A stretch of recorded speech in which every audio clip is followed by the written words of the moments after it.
बिस्मिल्लाहिर्रहमानिर्रहीम। अस्सलाम वालेकुम दोस्तों। अपने इस YouTube चैनल के साथ जो लोग जुड़े हुए हैं वो तो जानते हूँ, मैं अमीन इकबाल हूँ। मैंने ये YouTube चैनल क्यों शुरू किया और अब वीलॉग्स पर क्यों आया, और ये वीलॉग जो है वो बहुत इम्पॉर्टेंट है क्योंकि इसमें मैं बताऊँगा कि इस कायनात के लिए अच्छा होना क्यों ज़रूरी है। तो जो दोस्त भी इसको सुने आखिर तक ज़रूर सुनिएगा। चूँकि पहले मैं मकसद बता दूं कि वीलॉग्स पे क्यों आया और ये चैनल शुरू क्यों किया था। इंसान अपनी ज़िंदगी के बहुत सारे साल जो हैं वो तजर्बात हासिल करने के लिए गुजारता है। जब पेंडेमिक स्टार्ट हुआ तो हर इंसान ये खौफज़दा था कि ये ज़िंदगी बाकी बचेगी या नहीं बचेगी, उनके ख्वाब कहीं अधूरे तो नहीं रह जाएंगे। उसी तरह मैं भी उस खौफ का शिकार हुआ, अपनी फैमिली के साथ, अपने बच्चों के ख्वाब, उनको ब्याहने के ख्वाब, उनके फ्यूचर के ख्वाब। और जब ये सोचा कि अगर अल्लाह ने ये ज़िंदगी हमसे छीन ली तो हमारे ख्वाब कहाँ जाएंगे, तो फिर उस वक्त ये एहसास हुआ कि ये सारे मेरे ख्वाब हैं, मैं हूँ, आए हूँ, हम क्यों नहीं रहे। ये वो सोचने का मरहला था पेंडेमिक में, जो अपने साथ बैठ के गुफ्तगू हम सब करने का मौका मिला। तब मुझे एहसास हुआ कि हमदर्दी का लफ्ज़ जो है वो बहुत ख़तरनाक है, ये इन्फीरियरिटी कॉम्प्लेक्स देता है और हमें सपोर्टिव होना चाहिए। और जब इंसान सपोर्टिव होता है एक दूसरे इंसान के लिए तो तब ही कायनात भी आगे बढ़ती है और कायनात खूबसूरत भी रहती है और माशरा भी खूबसूरत रहता है, और अच्छे इंसान ही इसकी वजह बनते हैं।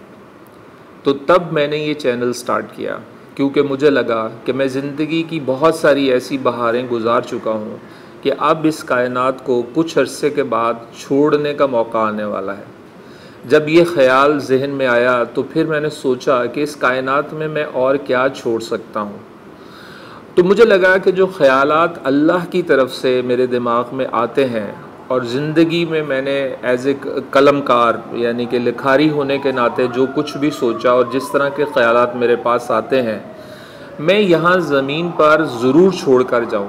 मुझे ये एहसास है कि आप में से बहुत सारे लोग इससे इत्तफ़ाक़ करेंगे, बहुत सारे लोग इत्तफ़ाक़ नहीं करेंगे, लेकिन मैंने अपनी ज़िंदगी में देखा है कि जो आज से 20 साल पहले मैं जिस चीज़ से इख्तलाफ़ करता था, जिस बात और जिस सोच से इख्तलाफ़ करता था, उस नज़रिए को 20 साल बाद जब मैंने डिटेल में समझा तो वही बात मेरे लिए कारामद हुई।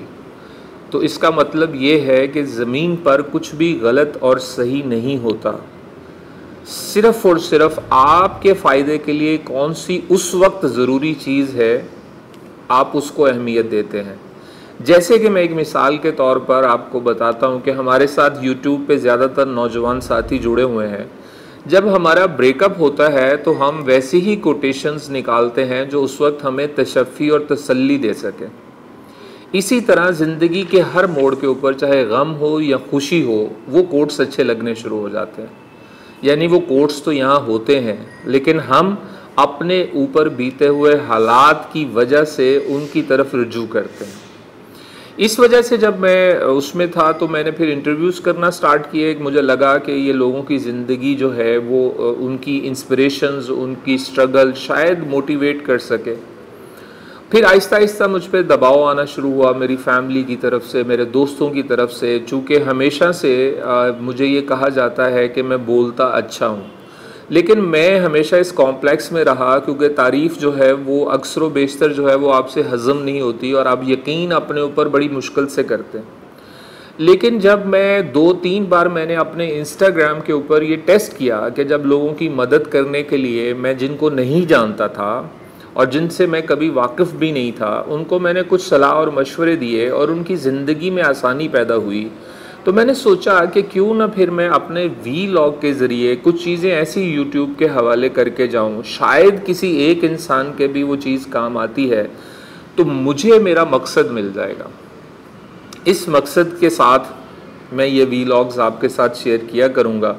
आप लोग मुझे पर्सनली मेरे इंस्टाग्राम पे, मेरे फेसबुक पर, मेरे ट्विटर अकाउंट्स पर, जो कि इसके एड्रेसेस जो हैं वो मौजूद है, अमीन इकबाल ऑफिशियल के नाम से ही मेरे सारे अकाउंट हैं, उस पर आप मुझसे पर्सनल सवालात भी कर सकते हैं। मैं उनके जवाबात अपने तजर्बे की बुनियाद पर देने की कोशिश करूँगा। मैं कोशिश करता हूँ हमेशा गुफ्तगू के अंदर कि ज़्यादातर जो भी बात करूँ वो अपनी ज़िंदगी से तजर्बे से हासिल शुदा यानी हड्डबीती बात करूँ। उसकी क्या वजह है कि देखिए कि हम तमाम इंसानों पर एक ही तरह के हालात बीतते हैं। हमारे सर्कमस्टेंसेस जो है उन तजर्बात को अल्फाज कुछ और तरह के दे देते हैं, लेकिन नताइज हर इंसान के सामने एक ही तरह के निकलते हैं।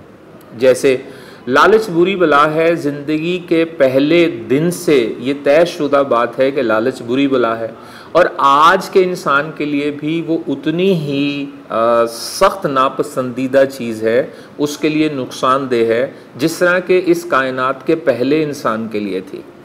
तो दोस्तों, जब मुझे ये ख्याल आया कि अच्छा होना क्या होता है, तो मैंने वापस मुड़कर देखा।